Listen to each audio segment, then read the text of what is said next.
छठी माई हमारो दुनिया ऐसन सुनर फल पाइब त सूरज गोहाराइब हो।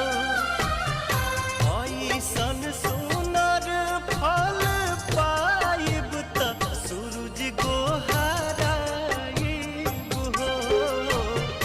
अरुण पवन के बोलाइब गीतिया गवाइब हो।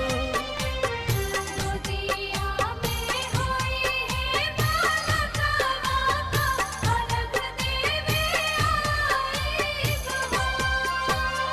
छठी माई के घाटवा कोयजन बाजन बाजा बजावाइब हो। सोच कर